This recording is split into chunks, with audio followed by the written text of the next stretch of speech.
अस्सलाम वालेकुम, मैं हूं शाहजेब खानजादा। ऑपोजिशन तल्ख बयानात और इल्जामात के बाद अब फायर फाइटिंग की कोशिशें कर रही है। आसिफ अली जरदारी और मौलाना फजल रहमान में राब्ता हुआ है। नून लीग और पीपल्स पार्टी की आला क़यादत ने पार्टी रहनुमाओं को इख्तलाफी मामलात पर बयानात देने से रोक दिया है और अब पीपल्स पार्टी ने फैसला किया है कि वो 26 मार्च को जुम्मे को मरियम नवाज की नैब में पेशी के मौके पर शरीक होगी। कमरुज़्ज़मा कायरा खुद पीपल्स पार्टी के काफिले की क़यादत करेंगे। खुद मरियम नवाज ने आज बयान दिया कि उनका बिलावल भुट्टो जरदारी के साथ कोई इख्तलाफ नहीं, मगर सवाल अपनी जगह बरकरार है कि बयानात से जो नुकसान हो गया, क्या अब पीडीएम डैमेज कंट्रोल कर पाएगी? क्योंकि इख्तलाफात अपनी जगह बरकरार हैं। पीपल्स पार्टी ये तवक्को कर रही थी कि इस्लामाबाद हाई कोर्ट से उसे रिलीफ मिल जाएगा और यूसुफ रजा गिलानी चेयरमैन सेनेट बन जाएंगे और सेनेट में अपोजिशन लीडर का तनाज़ा हल हो जाएगा। मगर आज इस्लामाबाद हाई कोर्ट ने साबिक वज़ीर आज़म यूसुफ रजा गिलानी की चेयरमैन सेनेट के इंतखाब से मुताल्लिक दरख्वास्त नाकाबिले समात करार दे दी है और कहा है कि अक्सरियत है तो पीडीएम ना सिर्फ चेयरमैन सेनेट को हटा सकती है बल्कि गिलानी साहब को चेयरमैन भी बना सकती है। अदालत ने यूसुफ रजा गिलानी के वकील फारूक एच नाइक से दो अहम सवालात पर मामलत चाही। एक ये कि चेयरमैन सेनेट का इंतखाब दुरुस्त होने पर सवाल उठाया जा सकता है। दूसरा ये कि अदलिया को बीच में लाए बगैर दरख्वास्त गुजार के पास कोई आईनी रास्ता है या नहीं। फारूक नाइक की दलील थी कि दरख्वास्त गुजार ने इंतखाब के जिस तरीके पर एतराज़ किया है वो आर्टिकल 69 के ज़मरे में नहीं आता। उन्होंने ये दलील भी दी कि इस मुबैना गलती की इस्लाह का तरीका आइन में मौजूद नहीं है। यानी अदालत के सामने जवाब देने के लिए दो बुनियादी सवालात थे। एक ये कि क्या आर्टिकल 69 लागू होता है या नहीं। दूसरा ये कि क्या दरख्वास्त गुजार के पास कोई और कानूनी रास्ता मौजूद है या नहीं। अब ये वाज़ेह रहे कि आइन के आर्टिकल 69 के मुताबिक पार्लियामेंट की कोई भी कार्रवाई अदालत में ज़ेर समात नहीं आ सकती। और अदालती फैसले के मुताबिक पहले सवाल के जवाब में जस्टिस अतर मिनल्ला ने सुप्रीम कोर्ट के 1970 और 2012 के फैसलों का हवाला देते हुए लिखा कि आर्टिकल 69 की शिक 1 और 2 के ज़मरे में आने वाले इक़दामात का जायज़ा अदालत नहीं ले सकती। पार्लियामेंट के 2012 के रूल्स के तहत चेयरमैन सेनेट का इंतखाब वाज़ेह तौर पर आर्टिकल 69 के ज़मरे में आता है, लिहाजा अदालत की मुदाखलत नहीं बनती। फैसले में लिखा गया है कि पार्लियामान की कार्रवाई के दुरुस्त होने पर अगर अदलिया सवाल उठाने की कोशिश करती है तो ये पार्लियामान के वक़ार और आज़ादी को नज़रअंदाज करने और आला तरीन आइनी और अदालती इदारों को बेजा तनकीद के रहमो करम पर छोड़ने जैसा होगा। अदलिया की जानिब से पार्लियामानी कार्रवाई की हुदूद में कदम रखने के नताइज होंगे जिनसे अवामी मुफाद मुतासिर होगा। इससे न सिर्फ आला तरीन आइनी अदालती इदारे के तकद्दुस में कमी आएगी बल्कि पार्लियामेंट की खुद मुख्तारी, आज़ादी और वक़ार में भी कमी होगी। साथ ही साथ इसके असरात अदलिया पर भी पड़ेंगे जिसे सियासी नोयत के हामिल मुकदमात सुनने पड़ेंगे। अदालत ने लिखा कि चेयरमैन सेनेट का इंतखाब इंतजामी मामला नहीं है बल्कि वाज़ेह तौर पर ऐवान बाला की एक बाज़ाब्ता अंदरूनी कार्रवाई है, लिहाजा ये पूरा अमल हाई कोर्ट के दायरा इख्तियार से बाहर है। जस्टिस अतर मिनल्ला ने लिखा कि अगर ऐसा ना भी होता तो भी अदालत शायद एहतियात ही करती, क्योंकि मामला पार्लियामान की आज़ादी, वक़ार और बालादस्ती का है। दोनों ऐवानों की बनावट और मर्तबे की नोयत अदालत को ये बावर कराती है कि पार्लियामेंट मुश्किल और पेचीदा तरीन मामलात अदलिया को बीच में लाए बगैर हल कर सकती है, लिहाजा यह दरख्वास्त काबिल समात नहीं है। दूसरे सवाल का जवाब देते हुए अदालत ने लिखा कि दरख्वास्त गुजार के बकौल पीडीएम के उम्मीदवार को सेनेट में अक्सरियत की हिमायत हासिल है। इससे ये वाज़ेह होता है कि अक्सरियत न सिर्फ मौजूदा चेयरमैन सेनेट को हटा सकती है बल्कि दरख्वास्त गुजार को मुंतखब भी कर सकती है। इस सूरत में दरख्वास्त गुजार के पास एक जमहूरी और आइनी रास्ता मौजूद है। इस तरीके से न सिर्फ उन्हें सेनेट में अक्सरियत की हिमायत मिलेगी बल्कि पार्लियामेंट की आज़ादी और वक़ार में भी इजाफा होगा। ये अदालत मुतमईन है कि दरख्वास्त गुजार के पास ये साबित करने के लिए आइनी तरीका मौजूद है कि 7 सेनेटर्स ने उसी को वोट दिया। इन हालात में आर्टिकल 69 को मद्देनजर रखते हुए अदलिया एहतियात का मुजाहरा करेगी। इन वजूहात की बिना पर ना तो दरख्वास्त काबिल समात है और ना ही अदालत अपने गैर मामूली इख्तियारात इस्तेमाल करते हुए नोटिस जारी करेगी। दरख्वास्त मुस्तरद की जाती है और अदालत ये तवक्को रखती है कि पार्लियामान के वक़ार, सालमियत और आज़ादी को बरकरार रखने के लिए मुंतखब नुमाइंदे और सियासी क़यादत अदलिया को बीच में लाए बगैर आइन के दायरे में रहते हुए तनाज़ात को हल करेंगे। अदालती फैसले पर पीपल्स पार्टी के चेयरमैन बिलावल भुट्टो जरदारी का रद्द-ए-अमल सामने आया है। उनका कहना है कि हमारी पार्टी आइन और पार्लियामान की बालादस्ती में यकीन रखती है, लेकिन पोलिंग स्टेशन पर पोलिंग अमल को पार्लियामानी कार्रवाई करार नहीं दिया जा सकता। यूसुफ रजा गिलानी ने प्रिजाइडिंग अफसर के इस फैसले को चैलेंज किया था जो उसने सेनेट के पोलिंग स्टेशन में दिया था। ये पार्लियामानी कार्रवाई नहीं थी। पीपल्स पार्टी कानूनी दरवाज़ा खटकाएगी और मयसर फोरम्स पर यह मामला उठाएगी। पीपल्स पार्टी को तो अदालत से रिलीफ आज नहीं मिला, मगर नून लीग की रहनुमा मरियम नवाज को आज अदालत से रिलीफ मिला। आज लाहौर हाई कोर्ट ने उन्हें रायविंड इराजी केस में 12 अप्रैल तक हिफाजती जमानत दे दी है। अदालती समाअत के बाद मीडिया से बात करते हुए मरियम नवाज ने कहा कि अब इमरान खान की हुकूमत मुश्किल में आई है, उनकी किश्ती डूब रही है। नैब को मौका नहीं दिया जाएगा कि इमरान खान की डूबती हुई किश्ती को बचाए। अब अगर इमरान खान की हुकूमत मुश्किल में आई है, उसकी कश्ती डूब रही है, तो नैब को ये मौका नहीं दिया जाएगा कि इमरान खान की डूबती कश्ती को बचाए, पॉलिटिकल इंजीनियरिंग करे। इनके इंतकाम को रोकना भी है, उसका मुकाबला भी करना है और इस दफा इनके लिए आसान शिकार नहीं बनना। अगर इमरान खान घर ना जा रहा होता तो मरियम नवाज को नैब बुलाने की जरूरत न पड़ती। आज की अदालती कार्रवाई और मरियम नवाज के बयान पर हमने नैब के तर्जुमान को मौक़िफ़ के लिए दावत दी तो उन्होंने कहा कि यह मामला अदालत में ज़ेर समाअत है। अगली समाअत में नैब अपना जवाब पेश करेगा। इस मामले में क़यास राइयों से गुरेज किया जाए। इसके अलावा मरियम नवाज ने मीडिया से बात करते हुए कहा कि बिलावल भुट्टो जरदारी से कोई इख्तिलाफ नहीं, पीपल्स पार्टी की अपनी और नून लीग की अपनी हिकमत अमली है। कोई इख्तिलाफात नहीं है, वो पॉलिटिकल पार्टी है, उनकी अपनी स्ट्रैटेजी है, हमारी अपनी स्ट्रैटेजी है। कुछ कॉमन गोल्स हैं जिससे हम पीडीएम में इकट्ठे हैं और सियासत में उतार चढ़ाव आते रहते हैं। बिलावल से मेरा एक अच्छा ताल्लुक है और मैं नवाज शरीफ की बेटी हूँ। मैं रवादारी की सियासत और ताल्लुकात को निभाना जानती हूँ, इसलिए मैं कुछ नहीं कहना चाहती। इसके अलावा आज मौलाना फजलुर रहमान और साबिक सदर आसिफ अली जरदारी में राब्ता भी हुआ। जियो न्यूज़ के ज़राए के मुताबिक मौलाना फजलुर रहमान ने कहा कि उम्मीद है पीपल्स पार्टी पीडीएम के मुश्तरका फैसलों का एहतराम करेगी। दोनों रहनुमाओं ने तमाम मामलात मिलजुल कर हल करने पर इत्तफाक किया, मगर हुकूमत अब भी यह समझती है कि पीडीएम गैर मौसर हो चुकी है। वफाकी वजीर शेख रशीद ने आज मीडिया से बात करते हुए दावा किया कि पीपल्स पार्टी इस्तीफा नहीं देगी। 26 तारीख ये सारी कौम देख लीजिएगी कि ये अपने खाड़े में ही दंगल करने जा रहे हैं और इन्होंने कोई कॉल नहीं दी। रोज शहबाज शरीफ तारीखों पे जाता है, हमजा तारीखों पे जाता है। ये अपनी show off power Imran Khan को नहीं दिखा रहे, ये पीपल्स पार्टी को दिखाना चाह रहे हैं। और ये जो मर्जी कर ले, पीपल्स पार्टी वो इस्तीफे नहीं देगी। करना इन्होंने लॉन्ग मार्च है जिसकी रिहर्सल 26 को करके देख लें। पीडीएम तो टैंटा फिश हो चुकी है। आपने 10-11 पार्टियां बनाई हुई है। मैं 500 रुपये इनाम दूंगा अगर 11 पार्टियों का कोई नाम साफी बता दे।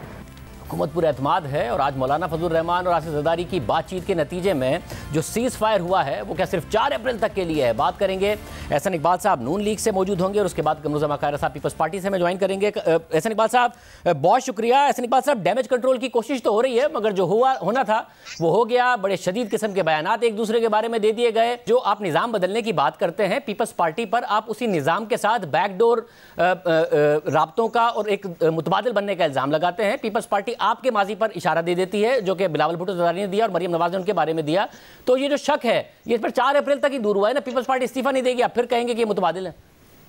देखिए, मैं समझता हूं कि इस वक्त हर पार्टी अपनी अपनी हिकमत अमली तय करने में आज़ाद है, लेकिन जो अवामी शऊर बेदार हो चुका है, जो अवाम की तवक्कुआत हैं, और मेरा ख्याल है कि जो नवाज शरीफ साहब और मुस्लिम लीग नून का बयानिया है और जो पीडीएम का बयानिया है, इसको क्रॉस द बोर्ड तमाम सिविल सोसाइटी में, नौजवानों में बहुत पजीराई मिल चुकी है। और अब इस पीडीएम के बयानिए पे और उस डेक्लरेशन से पीछे हटना किसी के लिए मुमकिन नहीं है। जो भी इससे पीछे हटेगा, चाहे वो हम हटें चाहे कोई और हटे, उसके ऊपर इतना बड़ा मलबा होगा इस गलती का कि वो उसे सियासी तौर पे बर्दाश्त नहीं कर सकेगा। मैं उम्मीद करता हूं कि पाकिस्तान जिस मुकाम पे खड़ा है, जो तबाही के धाने हम पहुंच चुके हैं, हर जमहूरी पार्टी का फर्ज है कि वो अपनी जिम्मेदारी को महसूस करे और बजाय एक दूसरे को नीचा दिखाने के हमें उस निज़ाम को नीचा दिखाना है जिसने 73 साल से पाकिस्तान के पोटेंशियल को होस्टेज बनाया हुआ है। वो चलने नहीं दे रहा, हमें इंटरनली डिस्टेबलाइज रखा हुआ है। तो मेरा ख्याल है कि शायद इंशाल्लाह, उम्मीद है कि जो अवामी दबाव है सब जमातों के ऊपर, कोई भी जमात पीडीएम से खुल्लम खल्ला बगावत करना अफोर्ड नहीं कर सकेगी और हम सब उस तारीखी किरदार का शऊर रखेंगे। उसके लिए आपको सेटिस्फाई करना पड़ेगा पीपल्स पार्टी को कि इस्तीफों के नतीजे में ये हुकूमत गिरेगी और आपका गेन ज़्यादा बड़ा होगा, क्योंकि नए इलेक्शन में के बाद आपको ज़्यादा हुकूमत में हिस्सा मिलेगा, सिर्फ सिद्ध हुकूमत नहीं मिलेगी। और वो आप आज तक नहीं कन्विंस कर पाए हैं, तो 4 अप्रैल को तक कैसे कन्विंस कर लेंगे पीपल्स पार्टी को? देखिए, मैं समझता हूं कि जो पीडीएम के अंदर जमातें हैं और बिलखसूस 9 जमातें जो मुत्तफिक हैं इस्तीफा देने पे, इनमें से कोई एक जमात ऐसी नहीं है कि जिसको आप लाइट वेट कह सकें। इनकी अशरों के ऊपर, डेकेड्स के ऊपर मुहित पॉलिटिकल स्ट्रगल है। इन्होंने मार्शल लॉ का भी मुकाबला किया है, इन्होंने जमहूरियत की जद्दोजहद भी देखी है, इन्होंने कई कई साल इनके कायदीन जेलों में भी जा चुके हैं। ये सब आजमूदा हैं। इन्होंने इंतखाबात की सियासत भी देखी है, एहतजाज की सियासत भी देखी है। अगर वो 9 जमातें इस बात पर मुत्तफिक हैं कि तमाम ऑपोजिशन मिलकर अगर इन असेंबलियों से निकल जाए, 850 में से अगर 400 नशिस्तों से निकल जाए, तो फिर ज़िमनी इलेक्शन नहीं होगा, ये निज़ाम गिर जाएगा। और अगर उन 9 जमातों में उन 9 जमातों की बहुत कम सीटें हैं, आप ही की ज़्यादा हैं और पीपल्स पार्टी की ज़्यादा हैं, तो आप दोनों का स्टेक ज़्यादा है। आप दोनों में भी पीपल्स पार्टी का हुकूमत का स्टेक है, आपका नहीं है। तो 9 जमातें इतनी सिग्निफिकेंट है नहीं जितनी आप और पीपल्स पार्टी हैं। उसमें से अगर एक जमात नहीं मान रही है तो ये बहुत बड़ा फैक्टर है।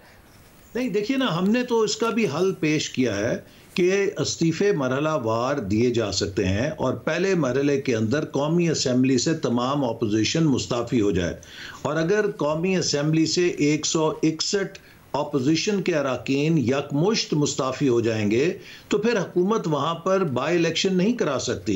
उससे ये निज़ाम एक रेत के किले की तरह गिरेगा और इसी से हुकूमत खाइफ है, ये निज़ाम को बचाने वाले भी खाइफ हैं कि सारी अपोजिशन मिलकर मुस्ताफ़ी ना हो जाए। मगर साहब, कायरा साहब ने कहा कि उन्होंने जब पीडीएम में आपके सामने सवाल रखा कि अगर बाई इलेक्शन हो गया तो क्या करेंगे, हम हिस्सा लेंगे नहीं लेंगे, इन सवालों के जवाब थे नहीं आपके पास। उन्होंने ज़ाती तौर पर आपसे भी पूछा। इन सारे सवालों की अब मैं अंदर की बात नहीं रखना चाहता। इन सारी बातों पर तजावीज़ भी थी, बहस भी हुई है। मैं पीपल्स पार्टी का जो फैसला करने का हक है वो उसका एहतराम भी करता हूँ। उनकी मर्जी है कि वो 9 जमातों के साथ हाँ में हाँ मिलाएं या वो ना मिलाएं, ये 4 तारीख को वो फैसला करेंगे। लेकिन हम उम्मीद करते हैं कि अगर सारी अपोजिशन जमातें मिलकर इस निज़ाम पर जो अब आखिरी सांसें ले रहा है, ये पिट चुका है, ये फेल हो चुका है। देखिए मैशत की हालत देखिए, गवर्नेंस की हालत देखिए, पंजाब पाकिस्तान का सबसे बड़ा सूबा, उसका असर देख लें क्या। मगर ऐसे बात है फिर 4 अप्रैल को अगर उनका इस्तीफे का फैसला नहीं आया तो फिर तो रास्ते अलग ही होंगे ना।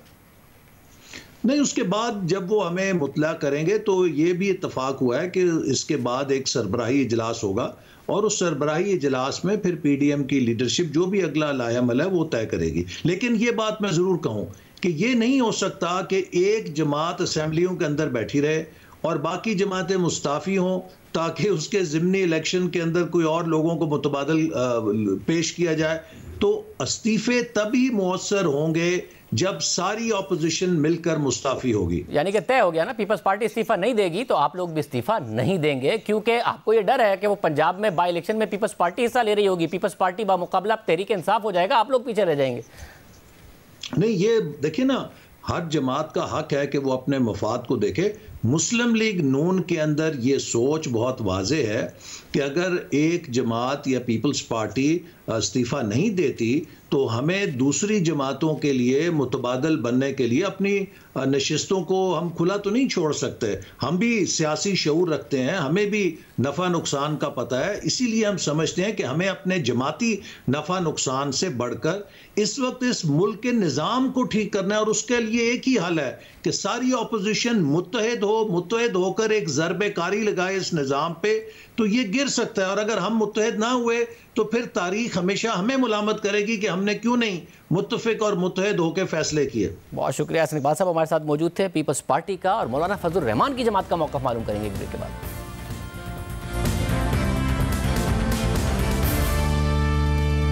हमारे साथ मौलाना गफूर हैदरी साहब मौजूद हैं, जनरल सेक्रेटरी जमीयत उलमा इस्लाम फे। बहुत शुक्रिया हैदरी साहब। साहब, आज मौलाना फजल रहमान का आसिफ ज़रदारी साहब का रब्ता हो गया, बयानबाजी से भी रोक दिया गया। जुमे के दिन पीपल्स पार्टी आप लोगों के साथ मरियम नवाज साहिबा की जो नैब की पेशी है उसमें भी मौजूद होगी काफिले की सूरत में, मगर जो डैमेज होना था वो हो नहीं गया और ये 4 अप्रैल तक का ही डैमेज कंट्रोल है क्योंकि पीपल्स पार्टी ने इस्तीफा देना नहीं है।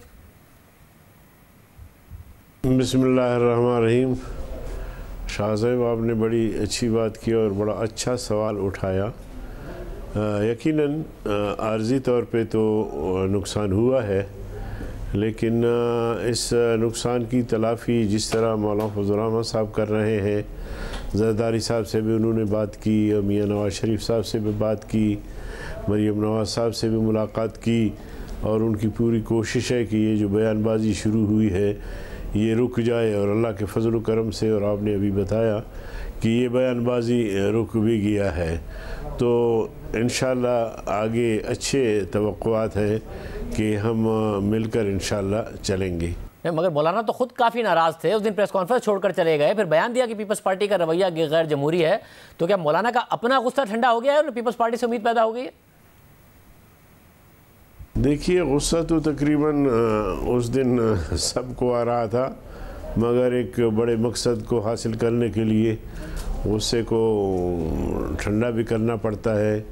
मौलाना साहब, आपको पता है, एक दूरंदेश ज़ीरक इंसान है, और ये उनका कमाल है कि 10 जमातें जो मुख्तलिफ़ नज़रियात के हामिल हैं उन सब को लेकर चल रहे हैं। तो इंशाअल्लाह ये जो इख्तिलाफ राय पैदा हुई है, इस पर भी वो बड़ी अच्छी हिकमत के साथ कामयाब हो जाएंगे इंशाअल्लाह। मगर आप 9 जमातें भी इस बात पर गौर करेंगी कि बगैर इस्तीफ़ों के आगे बढ़ा जाए, पीपल्स पार्टी की बात मान ली जाए जैसे माजी में मानी गई, या आप लोगों का फैसला हतमी रहेगा? शाहज़ाब, देखिए, मैं समझता हूँ कि बाज़ बातें ऐसी हैं कि सब ने की है। जैसे कि बिलावल भुट्टो साहब ने फरमाया था कि लॉन्ग मार्च में फिर हम बम फाड़ देंगे, एटम बम फटेगा। तो अब एटम बम क्या हो सकता है? ज़ाहिर है कि आखिरी ऑप्शन जो है वो इस्तीफ़ों का है, और इस्तीफ़ों से ही कप्तान को बड़ा धचका लगेगा। और मैं समझता हूँ कि वही एक धचका होगा या बम धमाका होगा जिससे कप्तान साहब जो है वो रुस्खत हो जाएंगे। बिलावल साहब ने कहा कि इस्तीफे हमारे एटम बॉम्ब होंगे, मगर 4 अप्रैल को अगर पीपल्स पार्टी इस्तीफों के लिए नहीं मानती तो आप वहीं खड़े होंगे जहां आज मौलाना और जरदारी साहब की फ़ोन कॉल से पहले खड़े थे, या दरमियान का कोई रास्ता निकाल लेंगे? अल्लाह न करे कि ऐसा हो, लेकिन हमें बहरहाल 4 अप्रैल का इंतज़ार है, और पीपल्स पार्टी भी यकीनन सर जोड़ के इस पर गौर करेगी, क्योंकि इसमें ये ऑप्शन भी है कि पहले कौमी असम्बली से इस्तीफ़ा दिया जाए। अगर उससे हमारा मसला हल होता है तो हम सूबों को हाथ नहीं लगाएंगे, लेकिन अगर कौमी असम्बली से मसला हल नहीं होता तो दूसरा ऑप्शन फिर सूबा असम्बलियों का होगा। लेकिन ये आज या कल हमें बहरहाल करना पड़ेगा, और पीपल्स पार्टी को इस पर इंशाअल्लाह आना पड़ेगा, आना चाहिए। बहुत शुक्रिया गफूर साहब की राय आपने सुनी। पीपल्स पार्टी क्या सोच रही है, कमरुज़्ज़मा कायरा साहब हमारे साथ मौजूद होंगे एक ब्रेक के बाद। और पीपल्स पार्टी के रहनुमा कमरुज़्ज़मा कायरा साहब मौजूद है। कायरा साहब, बहुत शुक्रिया। कायरा साहब, आज सीज़ फायर हुआ है, मौलाना फजल रहमान और जरदारी साहब का राब्ता हुआ, बयानबाजी से रोका गया है। कल आप जो मरीम नवाज़ की पेशी है परसों जुमे के दिन, आप भी उसमें काफिला पीपल्स पार्टी का मौजूद होगा जिसको आप लीड करेंगे।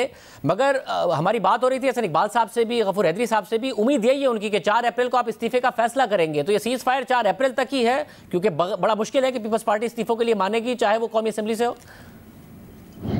देखिए शाहजेब साहब, 4 अप्रैल को तो जो फैसला होना है वो तो सीसी करेगी, और हमने इससे पहले भी जो फैसले किए वो अच्छे फैसले साबित हुए। अभी तवक्को यही करनी चाहिए, लेकिन हमें तवक्को तो ये है कि 4 अप्रैल तक नहीं, हमने तो इस हुकूमत के जाने और उसके बाद इस मुल्क को स्टेबलाइज करने तक इस सारे सिस्टम में चलना है। आज इस्लामाबाद हाई कोर्ट ने जो गिलानी साहब की चेयरमैन सेनेट की इस्तदा है वो मुस्तरद जो की है, उसमें यही कहा है कि जी अगर आप अदम एतमाद ले आइए और चेयरमैन सेनेट बना लीजिए, अगर 7 वोट आप ही के थे, आपको यकीन है, तो फिर आप पहले इससे इब्तिदा करेंगे। देखिए, पहली गुजारिश तो ये है कि मुझे तो बड़े अदब के साथ अदालत का एहतराम भी है, लेकिन ये समझ नहीं आई कि एक तरफ आपके पास गए थे कि ये एक जेल साजी हुई है, एक डाका पड़ा है और इस डाके को रोकिए, इसका फैसला कीजिए। अदालत कहती है कि नहीं, ये डाका नहीं है, जैसे भी हो गया हम इस डाके को डाका डिक्लेयर नहीं कर सकते, लेकिन आप जाके कोई और रास्ता जो है अदम एतमाद वाला वो अडॉप्ट करके देख लीजिए। इसका मतलब ये हुआ कि पहले हम उनको लेजिटिमेट माने, फिर उसके खिलाफ अदम एतमाद करें।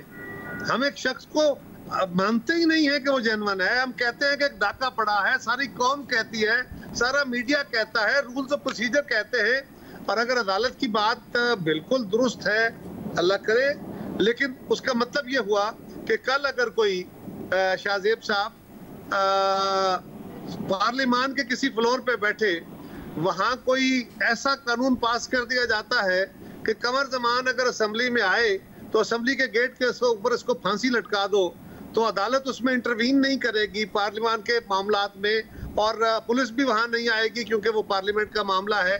तो क्या ऐसा है कि जराइम हो जाए तो इंटरवेंशन नहीं होगी, वहां डाका पड़ जाए तो इंटरवेंशन नहीं होगी, वहां जुर्म हो जाए तो इंटरवेंशन नहीं? क्या ये भी है? बातें आपने जितनी की उसमें ज़ाहिर है आइन और कानून में उन तमाम चीज़ों के रास्ते मौजूद हैं, मगर आपकी तो ये शिकायत रही है कि पार्लियामान के काम में और एग्जीक्यूटिव के काम में अदालतें मुदाखलत करती रही इफ्तिखार चौधरी साहब के ज़माने में, और आपको हुकूमत करने में भी बड़ी मुश्किल हुई और कानून साजी में भी। तो अगर एक नई रिवायत कायम की जा रही है कि जी पार्लियामेंट खुद अपना रास्ता बनाए, तो ये एक अच्छी बात नहीं है? और आइन का आर्टिकल 69 इजाजत नहीं देता अदालत को, अदालत के मुताबिक।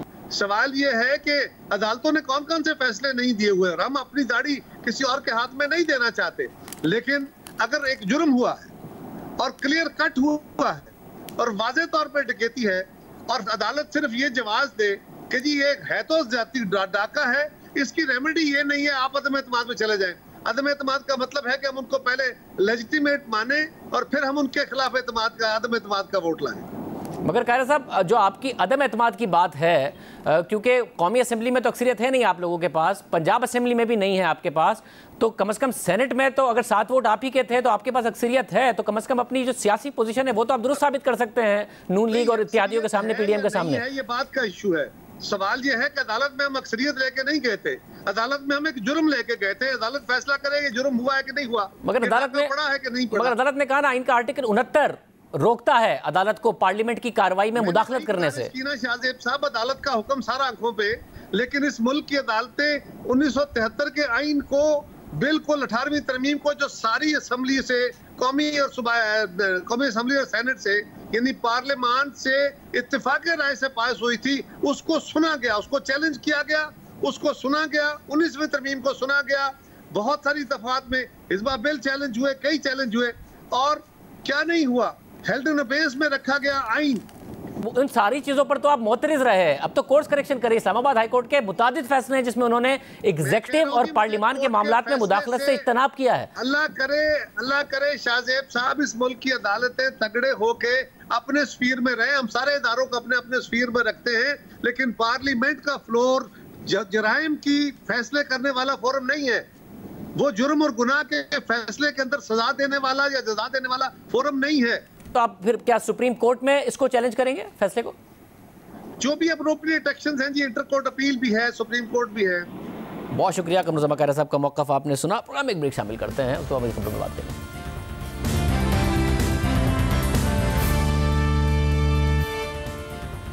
गुज़िश्ता माह पाकिस्तान और भारत के दरमियान लाइन ऑफ कंट्रोल पर सीज फायर के मुआहदों की पासदारी के ऐलान के बाद अब एक और पेशरफ्त हुई है। गुज़िश्ता रोज़ यौम पाकिस्तान के मौके पर भारतीय वज़ीर आज़म नरेंद्र मोदी ने वज़ीर आज़म इमरान खान को खत लिखा है।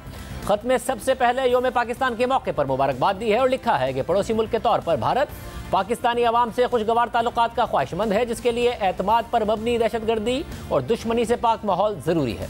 भारतीय वज़ीर आज़म ने कोरोना वबा से निपटने के लिए वज़ीर आज़म और पाकिस्तानी अवाम के लिए नेक ख्वाहिशात का भी इजहार किया। इसके अलावा गुज़िश्ता रोज़ भारतीय सदर ने भी पाकिस्तानी सदर आरिफ अलवी को यौम पाकिस्तान की मुबारकबाद का खत भेजा था, जबकि इससे पहले भारतीय वज़ीर आज़म ने वज़ीर आज़म पाकिस्तान इमरान खान को कोरोना होने पर नेक ख्वाहिशात का इजहार किया था। पाक भारत ताल्लुकात के हवाले से वज़ीर आज़म इमरान खान का हालिया बयान भी अहम है। 17 मार्च को सिक्योरिटी डायलॉग की तकरीब से खिताब करते हुए उन्होंने कहा था कि हम तो अपनी कोशिश करेंगे, लेकिन भारत को पहले कदम आगे बढ़ाना होगा और जब तक वो ऐसा नहीं करते हम आगे नहीं बढ़ सकते। जब मेरी गवर्नमेंट आई तो हमने पूरी कोशिश की हिंदुस्तान से कि हम अपने जो भी इश्यूज है, और हमारा इशू बेसिकली कश्मीर एक ही इशू है, हम उसको कैसे डायलॉग के जरिए हल करें। यूनाइटेड नेशंस की सिक्योरिटी काउंसिल ने उनको राइट दिया है कि अपनी ज़िंदगी का फैसला खुद करें।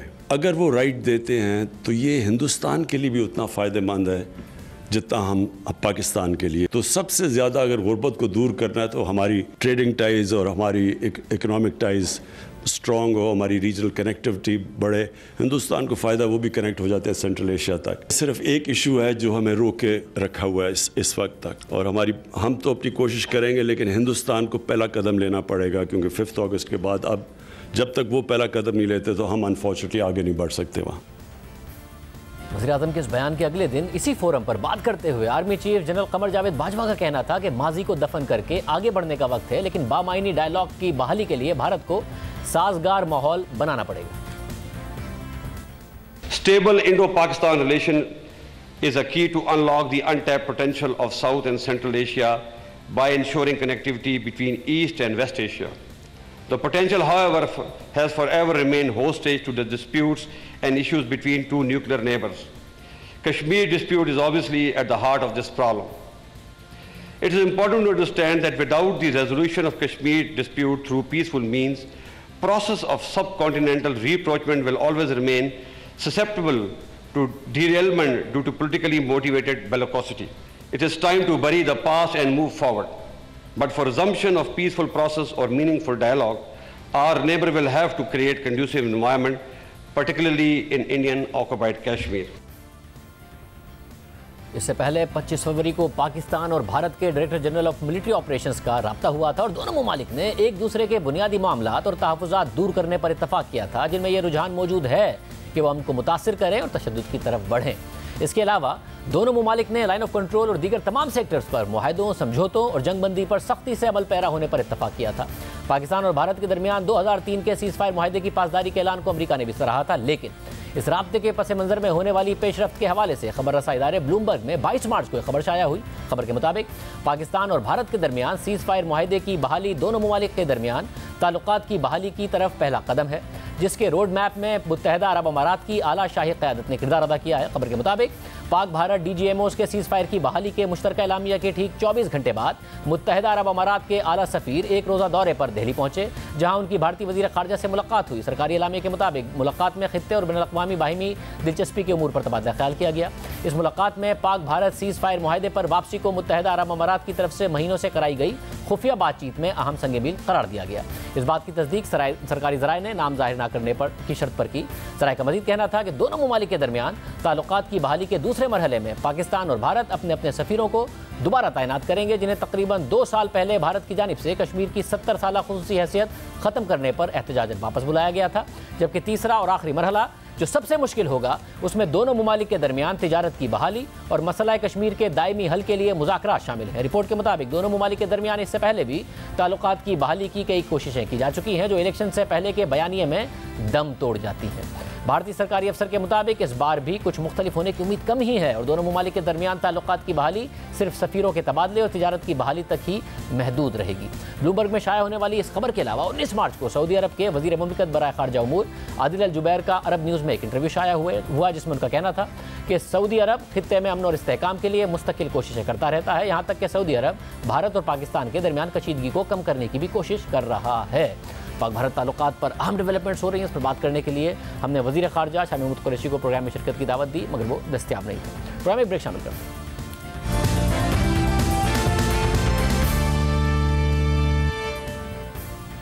मुल्क भर में एक हफ्ते से रोज़ाना कोरोना के 3000 से ज़ायद केसेस रिपोर्ट हो रहे हैं। गुज़िश्ता 24 घंटों के दौरान कोरोना के 3301 मज़ीद नए केसेस सामने आए हैं और मस्बत केसेस की शरह 8.6% तक पहुंच गई है। कोरोना के तेज़ी से फैलाव की वजह से NCOC ने आज के इजलास में मुल्क के बाज़ अज़ला में तालीमी इदारों को बंद करने का फैसला किया है। वफाकी वज़ीर तालीम शफ़क़त महमूद ने प्रेस कॉन्फ्रेंस करते हुए कहा है कि ऐसे अज़ला जहां कोरोना के केसेस की शरह ज़्यादा है, वहां तालीमी इदारे 11 अप्रैल तक बंद रखेंगे। स्कूल किन अज़ला में बंद करने हैं, इसका फैसला सूबे करेंगे। वज़ीर तालीम पंजाब डॉक्टर मुराद रास ने कहा कि लाहौर, रावलपिंडी, गुजरावाला, गुजरात, मुल्तान, सियालकोट, फैसलाबाद, सरगोदा और शेखुपुरा में तालीमी इदारे 11 अप्रैल तक बंद रहेंगे, जबकि दीगर अज़ला में मामूल के मुताबिक तालीमी सरगर्मियाँ जारी रहेंगी। इसके अलावा खैबर पख्तूनख्वा के वज़ीर तालीम शहराम तरक़ई ने कहा है कि सूबे के 10 अज़ला पिशावर, मर्दान, चारसदा, सवाबी, कोहाट, लोअर दीर, मालाकंड, सवात, नौशेरा और बुनेर में तमाम तालीमी इदारे बंद रखे जाएंगे। सिंध के वज़ीर तालीम सईद गनी का कहना है कि सिंध भर के तमाम तालीमी इदारे मामूल के मुताबिक खुले रहेंगे। अगर किसी भी तालीमी इदारे में कोरोना वायरस का कोई केस सामने आता है तो इस स्कूल या कॉलेज को बंद किया जाएगा, जबकि बलूचिस्तान भर के तमाम तालीमी इदारे मामूल के मुताबिक खुले रहेंगे। दूसरी तरफ पाकिस्तान खित्ते के दीगर ममालिक के मुकाबले में वैक्सीनेशन में अभी पीछे है। न्यूयॉर्क टाइम्स के मुताबिक श्रीलंका में हर 100 में से 3.9% अफराद को वैक्सीन लगाई गई है। इंडिया में 3.8% अफराद को और बांग्लादेश में 3% अफराद को वैक्सीन दी जा चुकी है, जबकि पाकिस्तान में सिर्फ 0.2% अफराद को कोरोना वैक्सीन दी गई है। वैक्सीन की दस्तयाबी और कोरोना के फैलाव को रोकना हुकूमत के लिए बड़ा चैलेंज है। इस वक्त मुल्क में 60 साल से ज़ायद उम्र के अफराद को वैक्सीन लगाने का सिलसिला जारी है। वैक्सीन लगवाइए, मास्क पहनिए, एहतियात कीजिए और कोरोना से महफूज रहिए। इजाज़त, अल्लाह हाफ़िज़।